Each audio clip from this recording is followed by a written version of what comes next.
My parents are dangerous psychotics and have committed some serious crimes against me.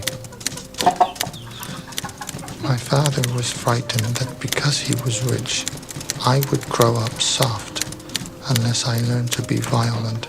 He'd say, "A school for you should be like a zoo. It must be violent, and teachers should teach boys to be violent."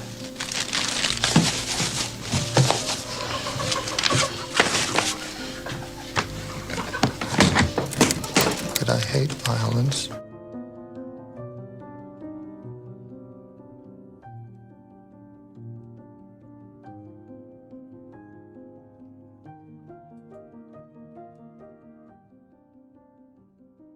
Hello and welcome back to Prash's Murder Map. I'm your host Prash, and I want to say a huge thank you to all you listeners who have been subscribed to me over the last couple of years, even though I didn't release any new episodes for a long time. I've really missed researching and producing these cases, and I'm very happy to be back.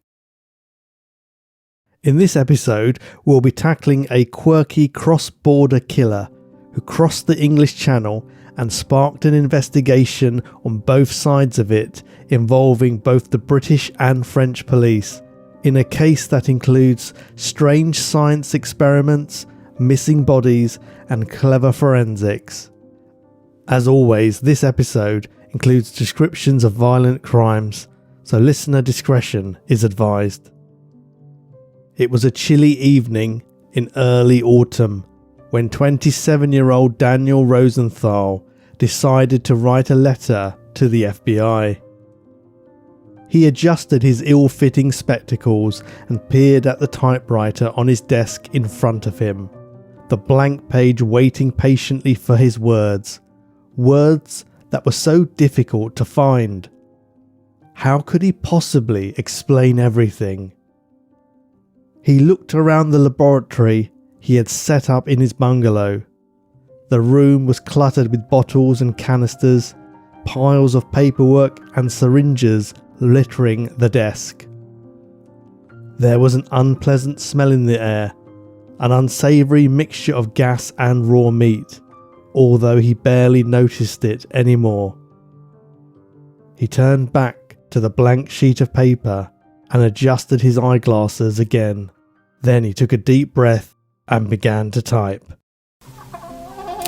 My parents are dangerous psychotics and have committed some serious crimes against me. My father was frightened that because he was rich, I would grow up soft unless I learned to be violent. He'd say, "A school for you should be like a zoo. It must be violent, and teachers should teach boys to be violent."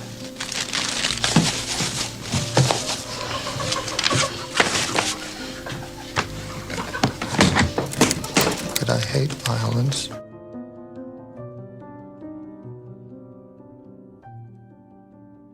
As soon as he had finished his letter and placed it in an envelope addressed to the FBI, he returned to his experiments. He had to continue his work. He had spent many months and years painstakingly dissecting chicken embryos and experimenting on their brains, cutting up hundreds of chicks each week, and then using kitchen spoons to dig holes in his garden to bury them. It frustrated him beyond measure that his parents didn't seem to understand the importance of his scientific experiments.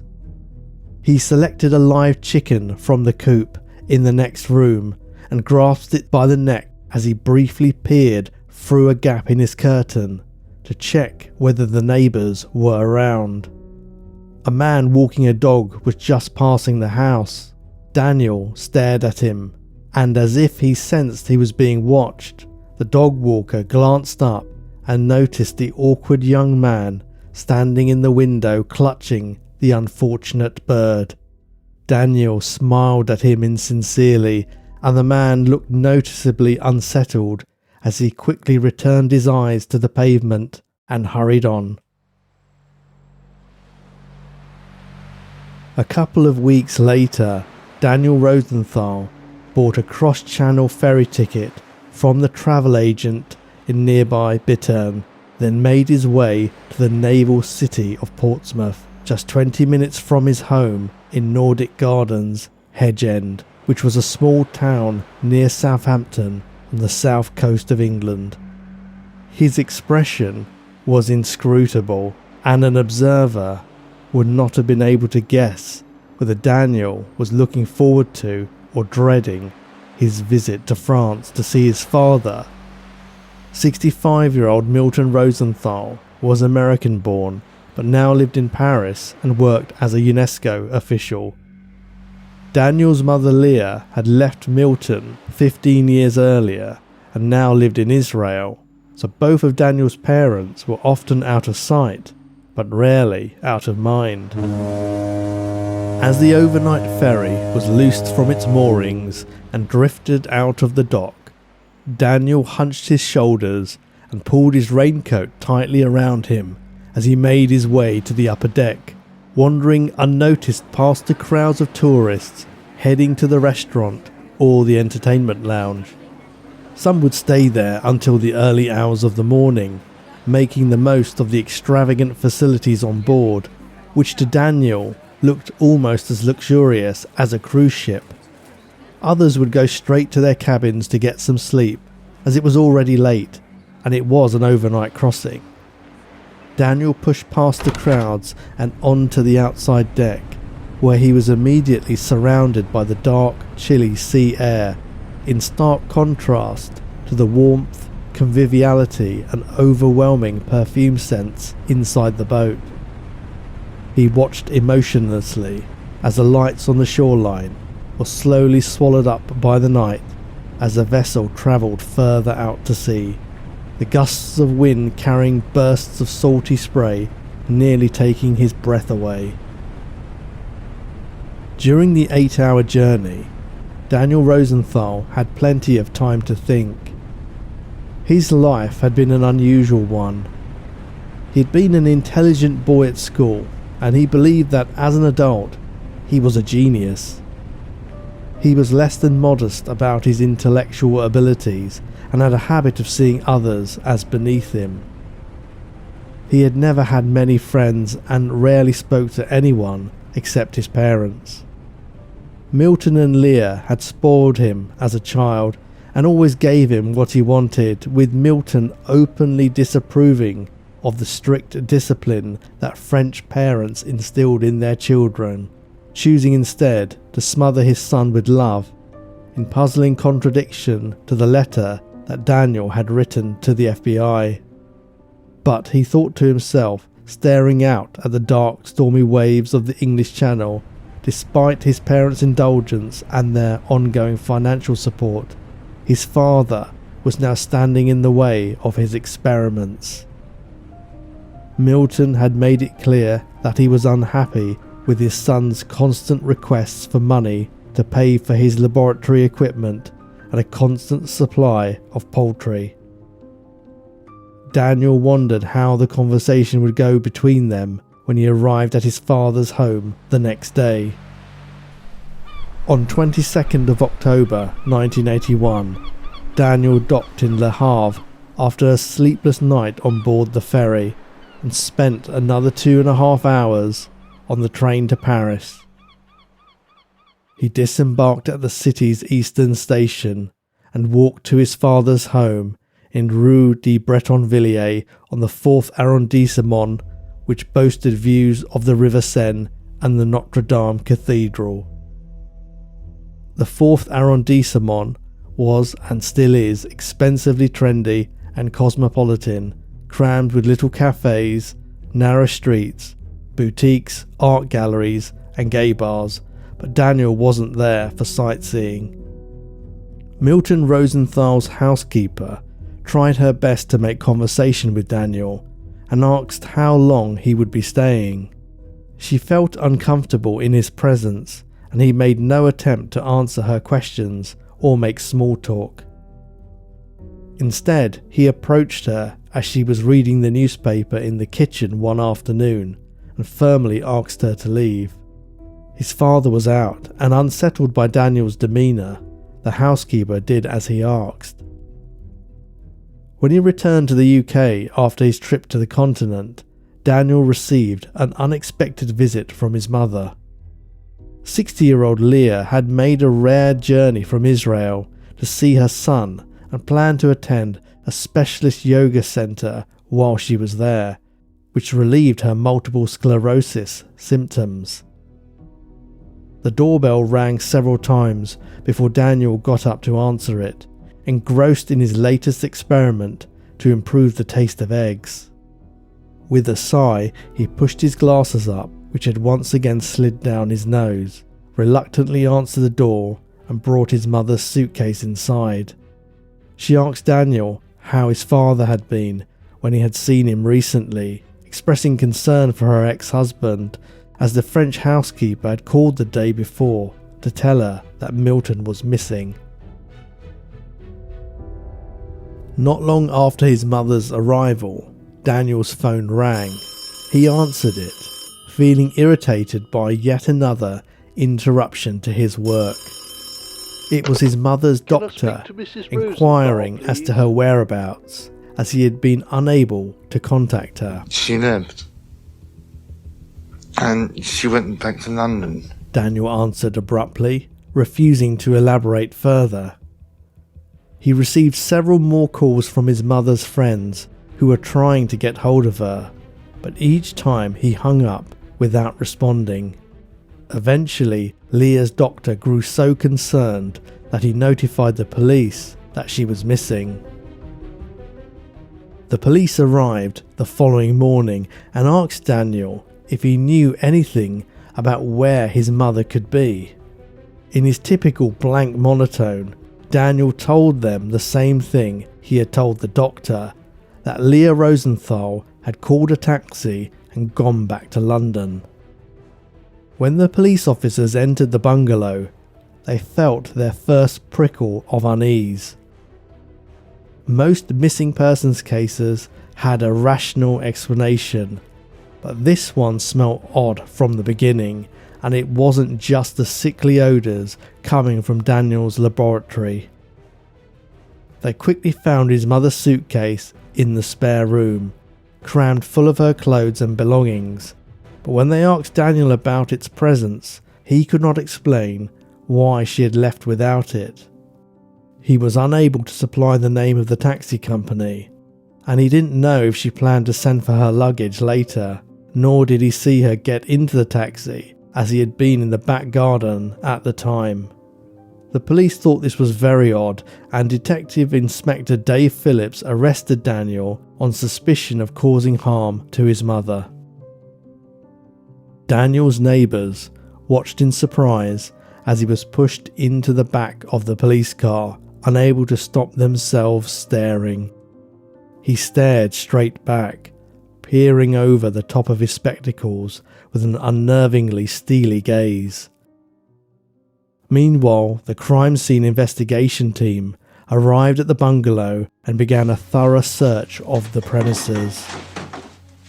As they rifled through wardrobes, cupboards, clothes and personal items, they were horribly aware that at any minute they might find a body. They never knew what to expect in each crime scene, but what they certainly didn't foresee was the coop full of live chickens, sacks of chicken feed, laboratory equipment, gas canisters, a lathe, and 5-litre containers of acid. Everything was in a state of disarray, and when they opened one of the cupboards, books spilled out all over the floor. Forensic experts looked for any sign of Leah Rosenthal's crutches, reasoning that this would confirm that something had happened to her in the house, but they couldn't find them anywhere. Daniel was interviewed at the police station and failed to provide any useful answers. Each question was met with long silences and sometimes had to be repeated twice before Daniel finally gave short, strange answers that only served to raise more questions, not to mention the detective's eyebrows.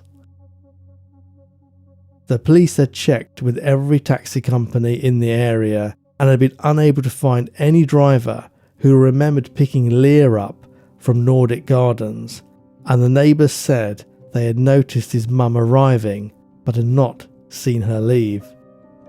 When confronted with this, Daniel replied disdainfully, This is not unusual for neighbours to see because they don't always look all the time. He seemed completely unperturbed by the situation and stuck to what little there was of his story, but avoided making eye contact with his interviewers. Investigators were convinced that a crime had been committed, but so far there was no forensic evidence to prove it. They suspected that Daniel had used acid from his laboratory to dispose of his mother's body, so Dr. Michael Sayce, Home Office forensic scientist, was called in to examine the scene. This was one of Michael's early cases, but several years later he would assist with the successful prosecution of British rapist and murderer John Cannan, who was believed to be the serial killer responsible for the disappearance of estate agent Susie Lamplugh in 1986. Sayce inspected every inch of Rosenthal's bathroom for any vestiges of acid, but there were no traces whatsoever on the shower curtain, the bath plug, or even inside the plumbing, which he dismantled piece by piece. The forensics team enjoyed a moment of light relief when Sayce lifted the outside drain cover and jumped when a slimy green shape sprang up at him. His colleague later recalled laughingly having said, "Bloody hell, he's turned her into a frog." But the unexpected amphibian provided more than just a joke. It was evidence that no corrosive fluids could have passed down the drain recently, as a frog would not have been able to survive in that environment. Unfortunately, this meant they were no closer to uncovering what had happened to Leah Rosenthal.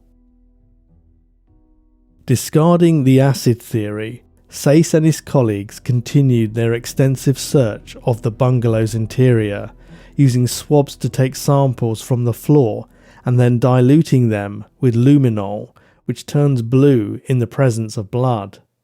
With this method, they discovered several spots of blood which had not been immediately visible to the naked eye, but it wasn't yet clear whether these were from a human or from the suspect's chickens. Dr. Sayce struck gold when he found further evidence of blood on a hacksaw hidden at the bottom of a pile of tools in Daniel's workshop. While the lab carried out an analysis, detectives tried again to find out more about Daniel's life, his shadowy experiments, and his relationship with his mother. The 27-year-old recluse disclosed that when his experiments proved that the chicken feed was affecting the taste of the eggs, he killed the birds by cutting their heads off. He found this too messy and inconvenient as they jumped around in the kitchen and hallway as they died, so he moved on to killing them with the chemical ether and disposing of the carcasses in black garbage bags. Changing tack, the interviewer asked Daniel how he got on with his mother, to which he replied, I like my mother. The interviewer pressed, "Do you love your mother?" And Daniel answered robotically, I love my mother. Not satisfied with this, the officer inquired, "Do you kiss your mother often?" Daniel remained silent, and the question was repeated. He reluctantly replied,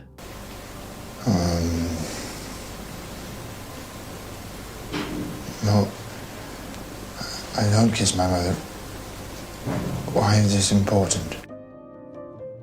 This was one of the few occasions when he betrayed any sign of emotion or irritation, indicating that his relationship with his parents was at the heart of the issue.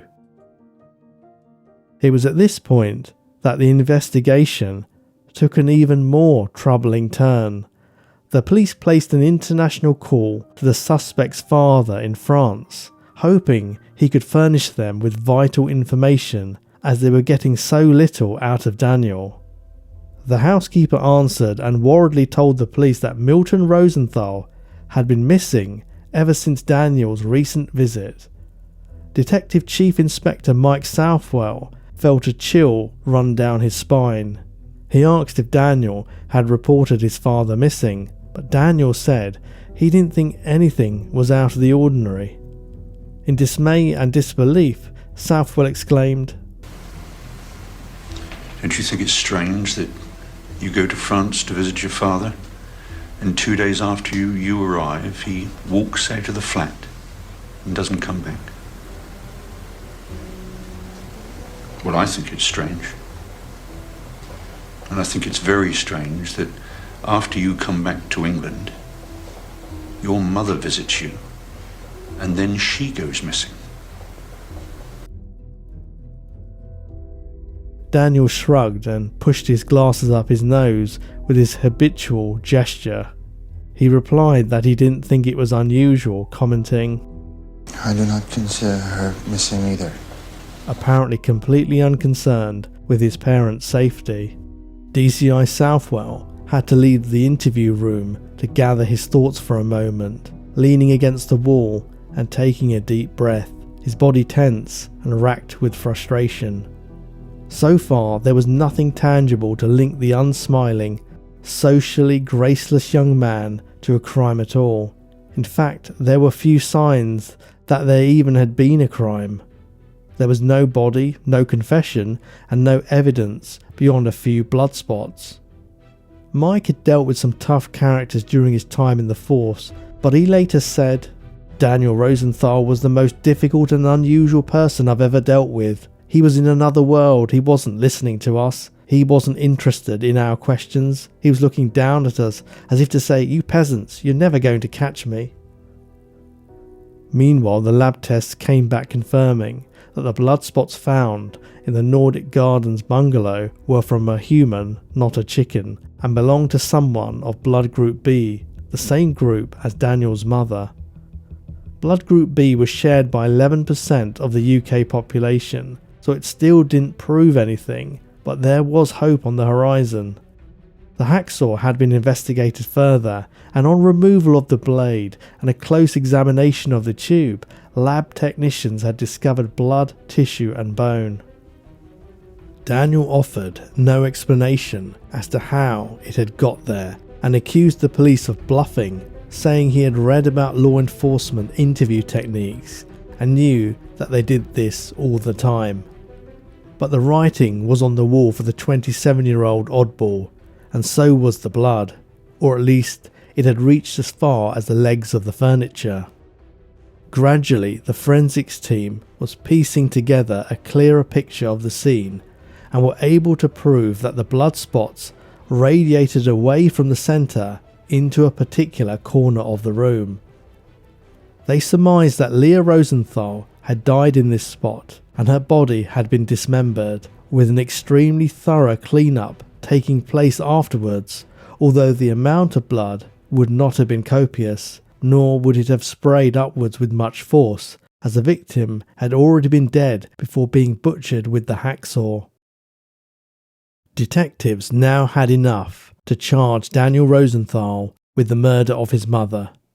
He denied any guilt, and they were concerned that he might escape with the lesser charge of concealing a dead body if he claimed in court that her death had been accidental and he had panicked and made the decision to cut up the corpse. It was time to turn to the French Connection. If Daniel had killed his mother and hidden her body so effectively, it was becoming increasingly likely that his father had met a similar end. The team packed their bags and crossed the channel, much as Daniel had done just a few weeks earlier. Perhaps they even looked out to sea from the same part of the deck where Daniel had lurked, buffeted by the wind and rain, while he dispassionately planned how to put an end to his father's life, removing the obstacle that stood between him and his extraordinary, costly experiments. Now the detectives spent the long journey deep in thought, anticipating the task that awaited them in Paris. Would they find any clues? Was there another hidden body? It was difficult to sleep on a choppy channel crossing at the best of times, but harder still when there was another potential homicide to solve at the other end. The moment Southwell stepped into Milton Rosenthal's apartment in the Rue de Bretonvilliers, he felt it. Sometimes detectives just have a hunch, and later he would explain that a feeling of murder had swept over him. But this time it wasn't just a hunch. There was evidence to prove it.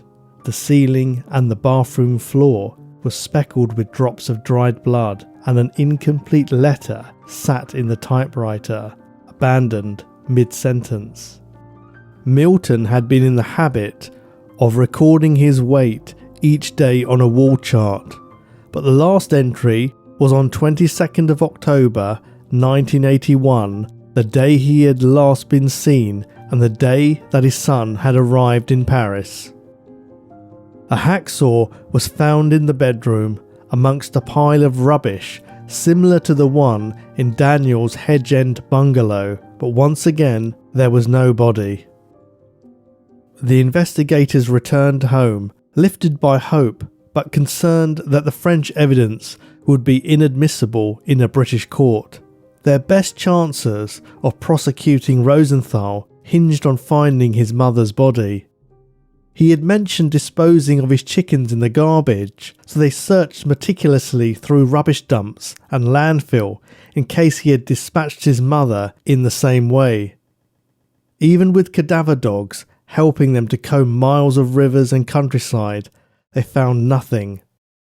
Leah Rosenthal had vanished into thin air. By now, the trial was approaching, and the prosecution was worried.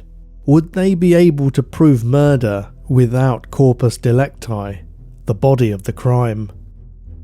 A few weeks before the court date, detectives received a phone call. The dismembered body of a man had been found in a black bin liner in a forest 100 miles from Paris. Under ordinary circumstances, this would be unwelcome and disturbing news, but in this case, it was cause for optimism.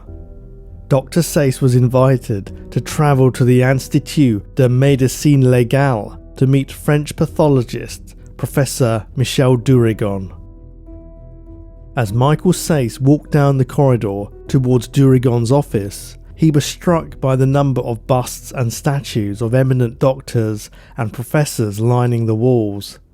At the time, Sayce was still a young man in the early years of his career, and he tried valiantly to suppress his nerves at the prospect of meeting such a distinguished physician. When he was greeted by the man himself, he realised he needn't have worried.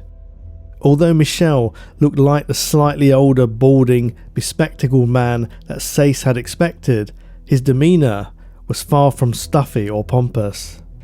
He had the air of someone extremely accomplished and dedicated to his work, but despite the nature of his job, a smile was never far from his lips, and he looked like he might enjoy the occasional bit of morgue humour to help him get through the more distressing days.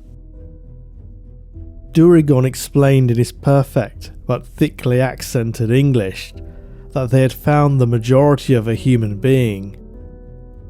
Without the head and hands, identification was virtually impossible, but they made use of the old-fashioned method of measuring the long bone or femur to determine the height of the deceased. Based on the length of the bone, they established that the person would have been between 162 and 168 centimetres. An X-ray of the rib cage showed high levels of calcification, which suggested that the man had been between 60 and 65. Then they took a rectangular piece of wax, coated it with black powder, and cut it with the same type of hacksaw as the one found in the Bretonvilliers apartment. The black powder allowed the experts to compare the marks on the wax with those found on the bones. They matched, proving that the hacksaw had been used to cut up the dumped body. Although the body closely resembled Milton Rosenthal in age and height, there was unfortunately no way of naming him conclusively. Another clue to add to the weight of evidence building up against Daniel was a sticker found on one of the black refuse bags used to dispose of the man's remains, which read Wise Buy Drugstore, Southampton, the name of a store just a few doors down from the travel agency where he had bought his ferry ticket. It might well have been a wise buy, but it was certainly not a wise move to leave it on the bag. It seems that Detective Southwell's impression of Daniel was correct. He took few precautions because he believed he was better than everyone else and was convinced that he would never be caught. His air of superiority persisted even at the trial. Although he did not challenge the forensic evidence, he maintained his innocence and insisted that his parents had been killed by the FBI. To the prosecution's joy, the judge ruled that the evidence gathered from France was admissible, but by then, police had uncovered even more proof of Daniel's guilt back in England. The search of his home had not been forgotten, and the forensics team had continued to scour every inch of the place while Sace was away, and their hard work had paid off. Inside the bed of the lathe in the laboratory, they found a small piece of metal. When cleaned and analysed, they could see that it bore the name of crutch manufacturer Zimmer. Leah Rosenthal's crutches had been there all along, ground down by the machinery until there was almost nothing left. It is chillingly easy to imagine Daniel Rosenthal turning the lathe round and round, his eyes devoid of any spark of humanity and his glasses slipping down his nose, as with every rotation of his arm he slowly eliminated the very last physical reminder of his mother's earthly presence. Leah's body was never found, and Daniel Rosenthal was found guilty of her murder in a trial which lasted just 4 days. He was diagnosed with paranoid schizophrenia and sentenced to indefinite detention at the high-security Ashworth Hospital in Liverpool. In 2013, he was declared low risk and was transferred to a low-security unit at Tatchbury Mount, a semi-rural mental health facility on the edge of the New Forest. Many felt this was a questionable decision, and their fears were borne out when he escaped shortly after his arrival while enjoying an unsupervised walk. Police issued warnings stating that he was potentially dangerous and a risk to the public. Much to everyone's relief, he was found 7 miles away the following day and was swiftly returned to his accommodation. Although he remains safely inside a mental health facility where he can cause no further harm, the mystery of what he really did with his mother endures. Retired Detective Mike Southwell said in 2008, "I've always wanted him to answer that question, but I don't think he's ever going to. It's closure for me, it's a final tick in the box. That's the last thing he's got left over the case. In his twisted mind, I think he must feel that is still something." Daniel's psychiatrist believes that he would never divulge his mother's final resting place and recommended that he never be released. Rosenthal's motives at least were clear. His father was becoming a nuisance by refusing to keep supporting him financially, so to Daniel the obvious solution was to kill him. When his mother found out that Milton was missing, She suspected the involvement of her unbalanced son, so unless he got rid of her too, he risked exposure and arrest. This was a challenging cross-channel case which brought law enforcement agencies in England and France together to ensure that a dangerous, parricidal man was removed from normal society so that he couldn't kill again, demonstrating the value of perseverance and thorough forensic work. Michel Durigon went on to travel the world, including Morocco and Egypt, to lecture and conduct research, authoring hundreds of papers. Michael Sayce later became involved with wildlife conservation after leaving the police and became vice chairman of Gwent Wildlife Trust. Whether this was prompted by his close encounter with a frog, we will never know. Although their professional and private lives continued and took them through many different experiences and adventures over the decades, it would not be surprising if Daniel Rosenthal still haunted the minds of everyone who was involved in the case. Even to those of us who read about this frighteningly indecipherable man, the thought of his blank stares and his spectacles slipping down his nose as he experimented on chickens, perhaps practicing for the day he could finally get rid of his parents, is impossible to shake off. Thank you for listening to this episode of Prash's Murder Map. If you enjoyed it, please subscribe and leave a review wherever you get your podcasts. This case was taken from my true crime book, Murder Casebook Volume 2. For news about my books and free true crime blog posts, check out my website www.prashganandran.com. I really appreciate your support and I'll see you again soon.